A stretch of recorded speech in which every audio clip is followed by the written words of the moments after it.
What would you do if the woman your entire family just mocked suddenly stepped into a Rolls Royce, followed by 4 more supercars? She came barefoot, in jeans, silent as a shadow.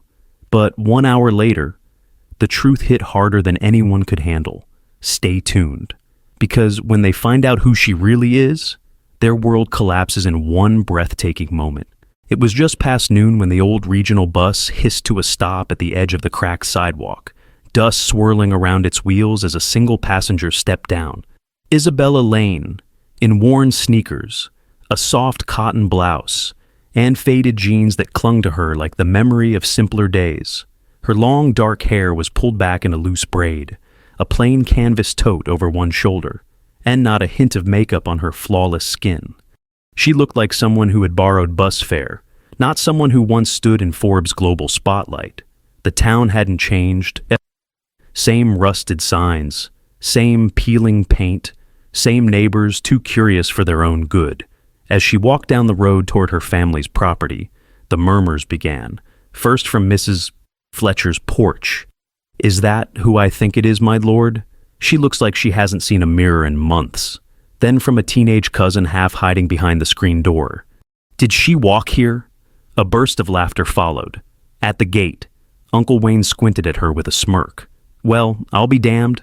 Isabella, you still know where this place is?"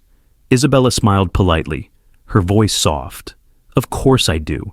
It's home, isn't it?" But the word felt hollow in the air. No one rushed to greet her. No one offered to carry her bag. Her aunt arched an eyebrow and whispered just loud enough. "She looks tired." Inside the house, the reunion buzzed with energy. Shiny dresses, polished shoes, loud voices pretending not to compete. And then Isabella entered. The room stilled for a moment, just long enough to be uncomfortable. Then came the side eyes, the fake smiles, the pitied looks dressed as politeness.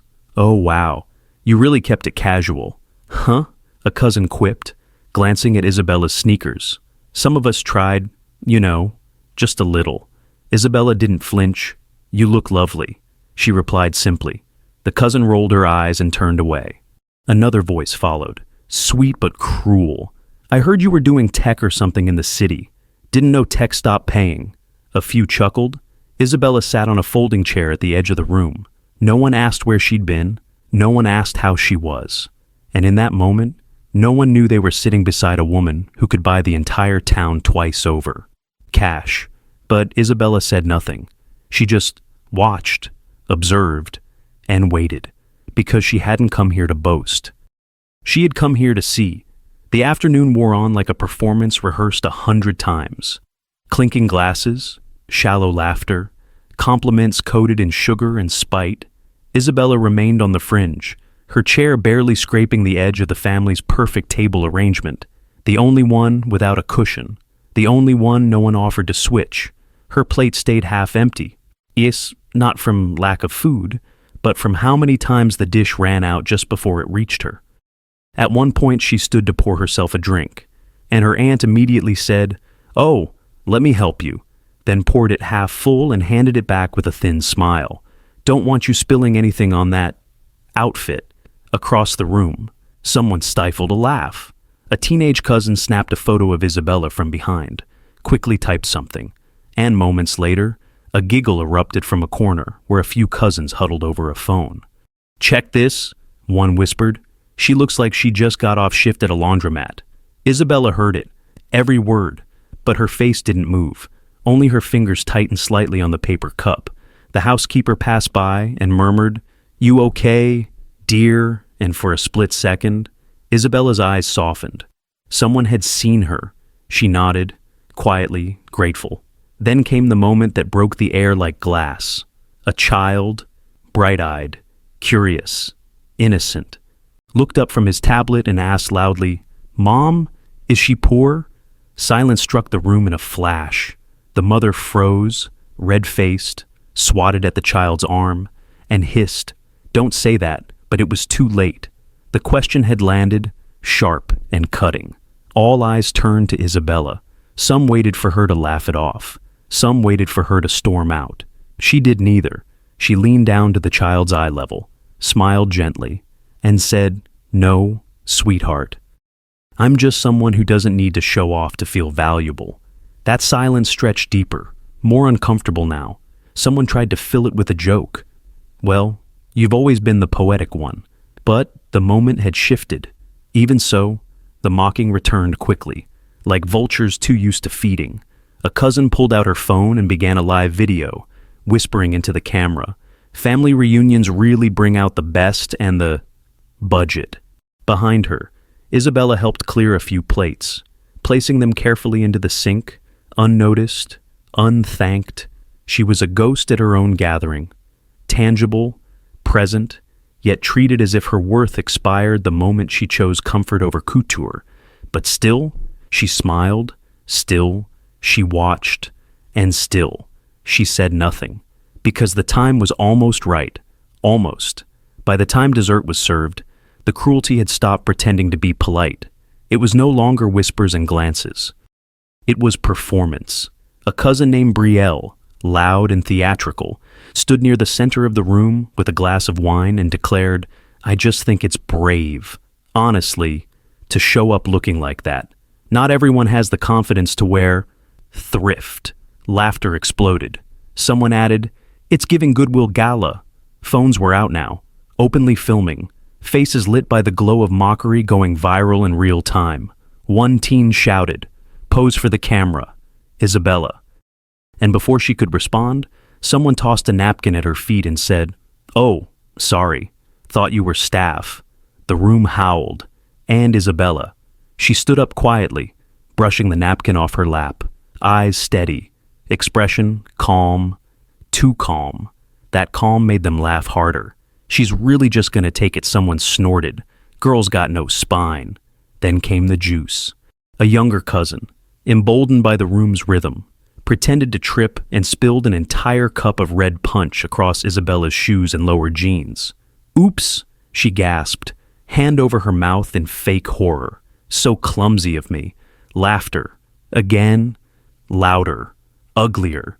Isabella looked down, saw the red drip slowly into the carpet, then looked up, met the girl's eyes, and for the first time, said nothing, not even a polite smile. She simply stepped back and removed her stained shoes with a slow, deliberate motion, placing them neatly by the door, and barefoot, she walked across the room. Graceful, untouchable. That's when the phone in her back pocket buzzed. She pulled it out, glanced at the screen, and for a fleeting moment, the corners of her mouth twitched. Just barely, she walked out onto the porch, the screen door creaking behind her. The family watched from the windows, some still filming, others whispering. Maybe she called an Uber, or maybe she's calling someone to Venmo her bus fare back. Another round of snickering. But outside, Isabella stood in the sun, calm as glass, staring down the quiet road as if she already knew what was coming. And in exactly 23 minutes, the town would hear the first low purr of an engine that didn't belong to anywhere near here. But inside, the family kept laughing, because they still thought she was no one, and she still hadn't said a word.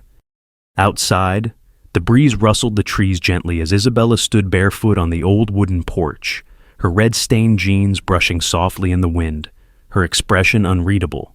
Behind her, through the glass windows, the laughter continued, muffled but sharp. Jokes that fed off each other, cruelty that grew bolder by the second. Inside, her relatives were still riding the high of humiliation, believing they had stripped her of dignity, never realizing she had let them undress their own character instead. Isabella's phone buzzed again. This time, she answered. Her voice was quiet, crisp. "Yes, I'm ready. 5 vehicles. Pull in front. I'll be out when it's time." A nosy aunt cracked open the door behind her. "Everything all right? Dear, need us to call you a taxi?" Isabella turned slightly, smiled with a kindness that cut deeper than any insult. "No, thank you. My ride's already on the way." The door shut with a soft scoff. "She's pretending again," someone muttered inside. Probably asked a friend to come pick her up in a Prius. One of the teens posted to social media. "Apparently she's got a ride coming. I'm waiting for the tractor to show up." Hometown fantasy. More laughter. more ignorance. Isabella slipped her phone into her tote, walked to the edge of the driveway, and waited, her bare feet steady on the warm pavement, her back straight, her silence now electric. Inside, her cousin Brielle popped open a second bottle of wine, still performing. So, let's take bets. What's she driving off in? Anyone think she still has that old Civic from high school? Someone added, if she even has a car. Even the kids giggled now. The adults didn't stop them. They were too busy enjoying the show. But then it happened. A soft rumble on the horizon. A sound unlike anything this town had heard before. It started as a vibration, low and powerful, then multiplied. Heads turned toward the windows. The laughter faltered. A voice asked, "What is that?" The rumble grew louder. Controlled, luxurious, unmistakable. Then they saw it. First, a black Rolls Royce Phantom turned onto the gravel road, gliding like a shadow.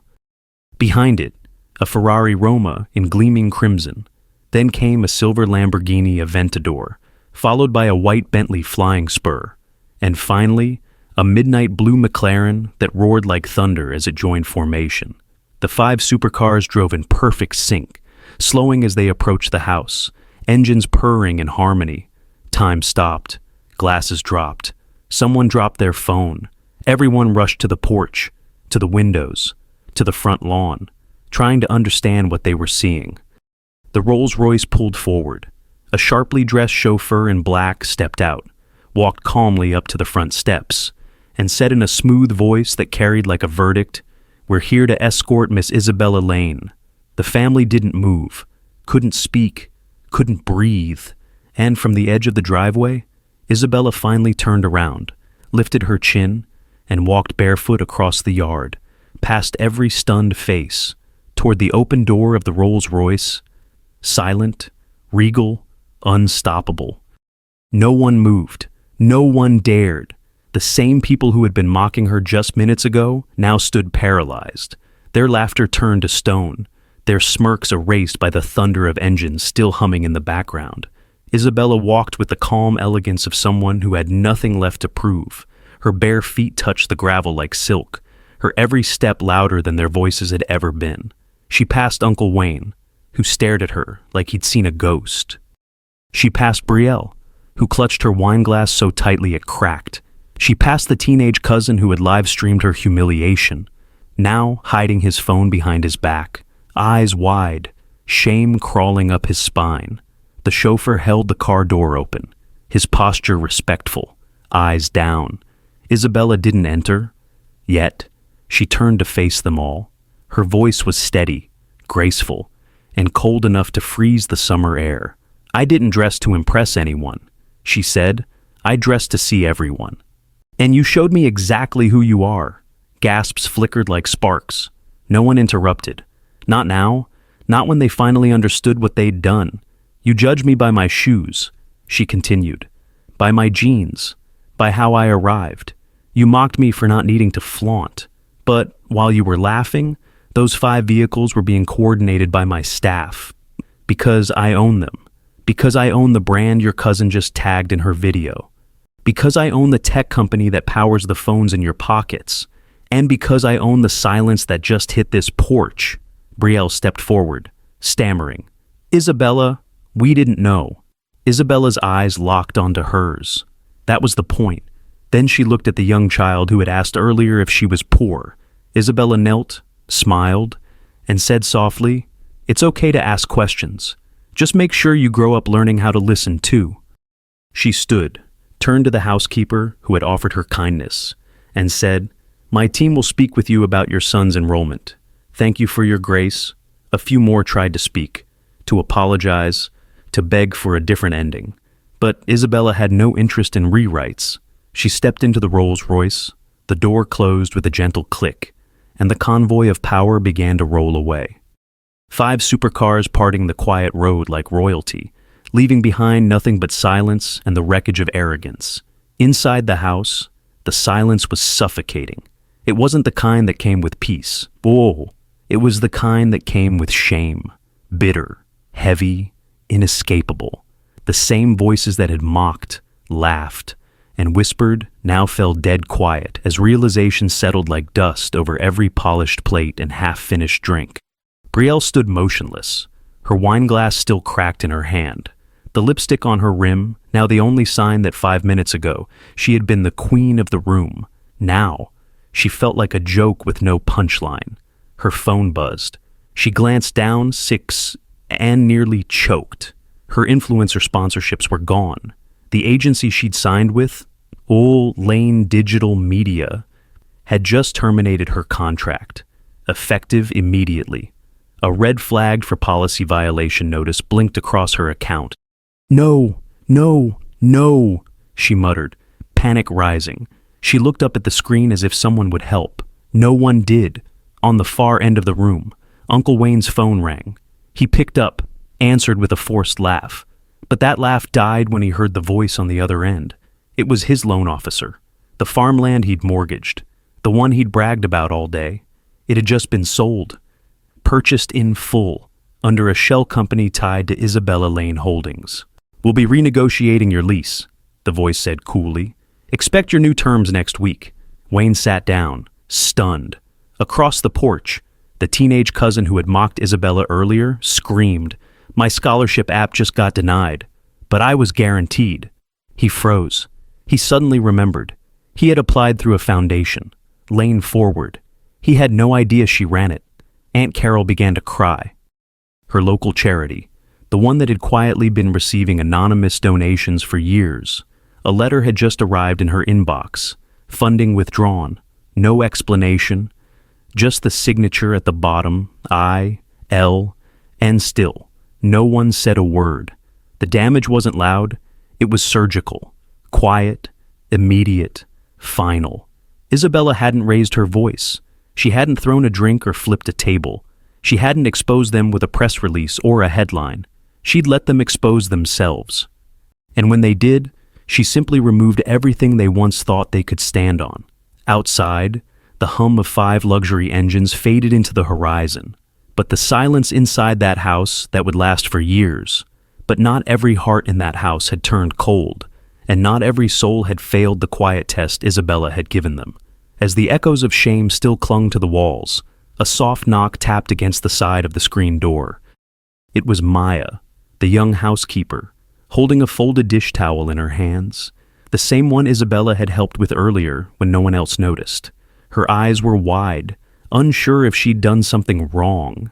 "She said to give this to you," Maya whispered, handing the towel to Aunt Carol. But tucked inside wasn't just cloth. It was an envelope, sealed in gold. Carol opened it with trembling fingers. Her breath caught in her throat.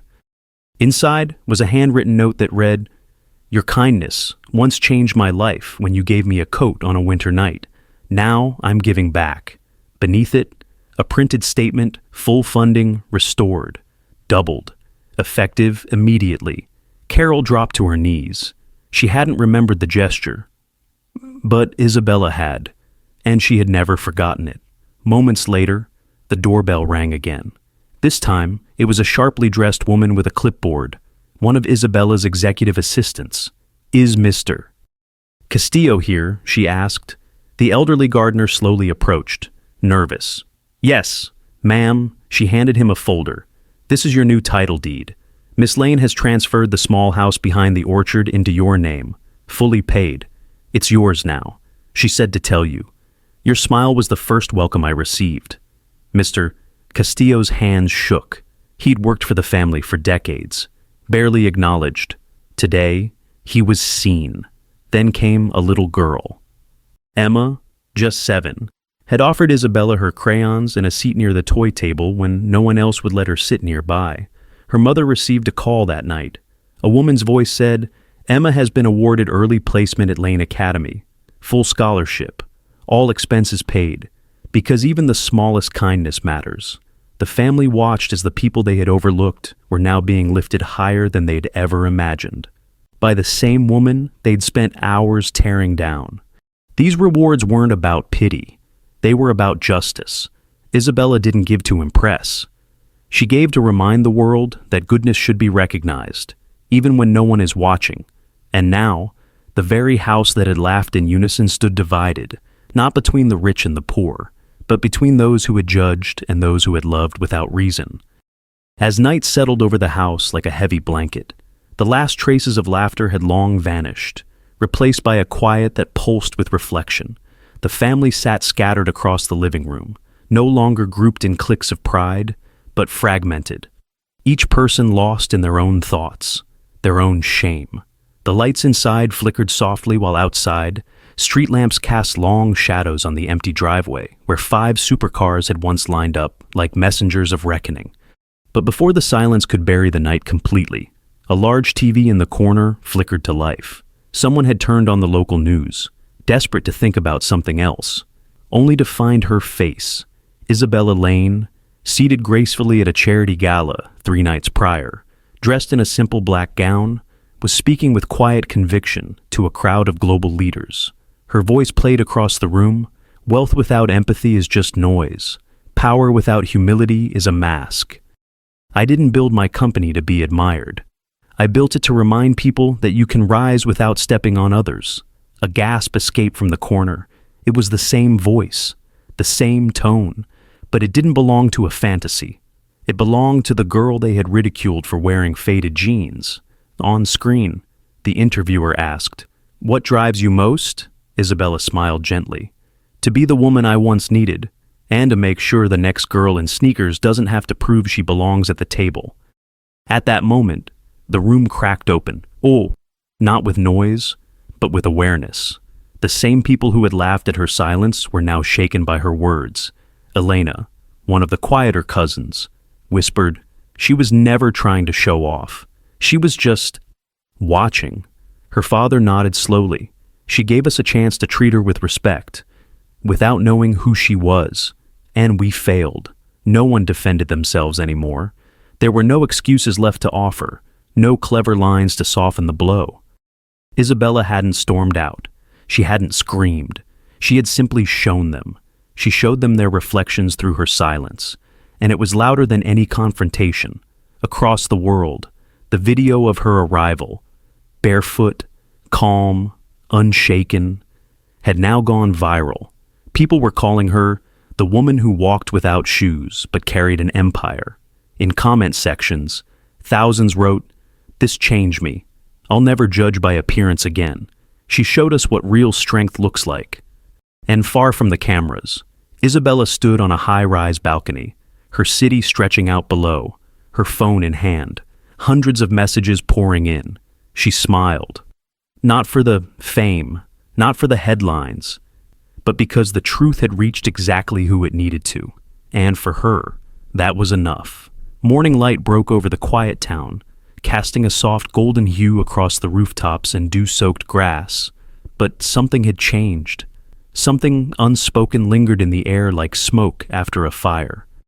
The Whitmore family household, once buzzing with pride and shallow noise, now felt like a chapel after a confession. It's humbled, hushed, and exposed. Inside, the family moved slowly, voices low, footsteps careful, as if loud sounds might summon back the echo of their cruelty. Yet amidst the tension, something unexpected stirred. Growth. Young Elena, who had once joined in mocking Isabella from the sidelines, now stood outside alone, holding a notebook in one hand. Eyes on the same dirt road Isabella had walked barefoot just the day before. Her face was thoughtful, not with guilt alone, but with awakening, inspired, shaken, changed. Later that day, she sat down at her laptop, eyes brimming with quiet determination, and drafted the first proposal for a youth mentorship program for overlooked girls in small towns. She named it the Barefoot Foundation. Meanwhile, Mr. Castillo, now a landowner and soon to be head of estate management, Baul, walked into town with his shoulders straighter, his voice firmer. People who had once ignored him now greeted him with hesitant respect. But he didn't care for their apologies. He cared for the fact that his son would now walk through doors he'd never been allowed near. At the local school, little Emma's teacher made a morning announcement. "We have a student who's been accepted into Lane Academy." Gasps followed. Emma glowed with joy. She wasn't just seen, she was chosen. And across the town, The video of Isabella's visit had reached everyone. Shopkeepers whispered. Neighbors stared at their screens in disbelief. At the diner, the waitress who had once rolled her eyes at Isabella's order now set down plates with gentler hands. Everyone was watching. But more importantly, they were rethinking, and somewhere far from the noise, high above the city in a sleek glass office, Isabella stood in front of a boardroom of global executives.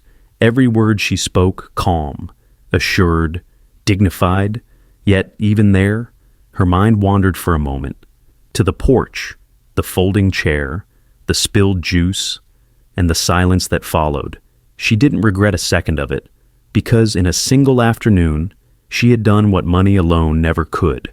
She held up a mirror to the world and forced it to blink. As she walked to the elevator, her assistant caught up. "Miss Lane, the mayor's office called again. They'd like to name a day after you in your hometown." Isabella paused, smiled faintly, and said, "Let them name it after kindness. I was never the point. The lesson was," and with that, the elevator doors slid shut. Weeks later, the story still hadn't faded. If anything, it had grown. Carried from phone screens to newsrooms, classrooms to corporate offices, the barefoot billionaire. They called her the woman who didn't need a crown to command a kingdom. Videos of Isabella walking barefoot toward a Rolls Royce, of her speaking to a child with gentle power, of 5 supercars purring into a sleepy town. Those clips had become digital scripture, but none of it was a performance. It was a reckoning, a reminder, and a revolution disguised as restraint.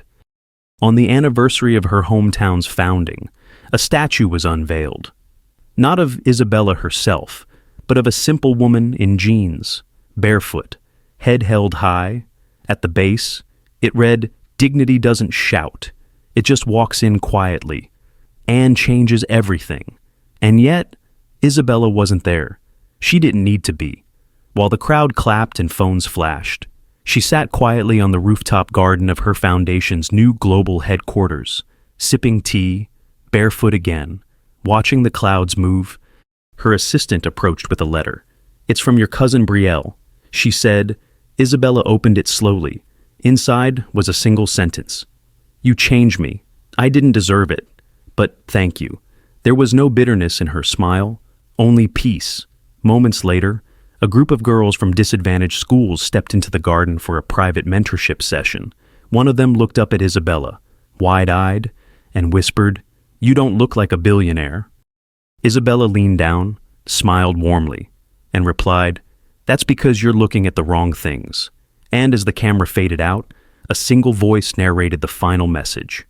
"Judge slowly, love quickly, and never forget. The quiet ones, the humble ones. They might just be carrying the world. Don't ever underestimate a woman in worn shoes. She may own the road you're walking on,